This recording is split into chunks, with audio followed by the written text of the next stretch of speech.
Comme dans un boutique-hôtel, c'est moins de 800 millions de personnes, si vous prenez les États-Unis et l'Europe.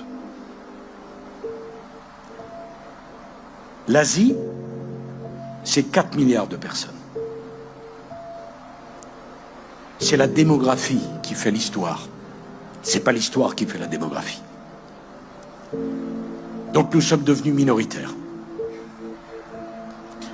À l'époque de Louis XVI, la France avait 22 millions d'habitants, la Grande-Bretagne 18, les États-Unis 2.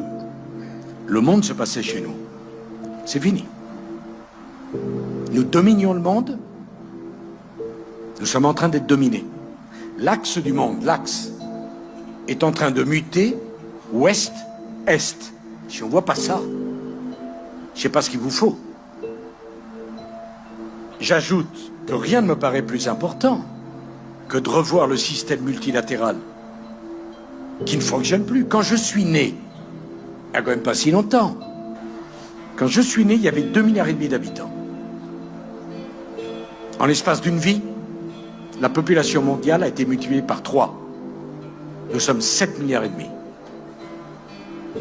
Dans 30 ans, l'Europe aura 430 ou 430 millions d'habitants. L'Afrique sera passée de 1,2 milliard à 2,5 milliards. Dans 30 ans, le Nigeria aura plus d'habitants à lui tout seul que les États-Unis d'Amérique. Donc, si on ne comprend pas qu'on doit changer de toute urgence la composition des membres permanents du Conseil de sécurité, les Nations Unies sont le grand absent des crises. Mais il est où, le secrétaire général? Il y en a un.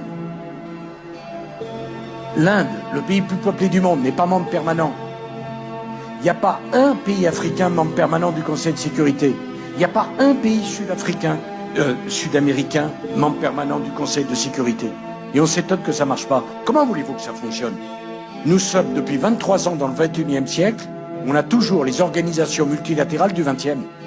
Comment voulez-vous qu'on parle de la Russie, de l'Ukraine, de Gaza, d'Israël, du Haut-Karabakh, des Arméniens, de l'Azerbaïdjan, avec ce système? Ça ne peut pas fonctionner. Aujourd'hui, l'Occident, c'est moins de 800 millions de personnes.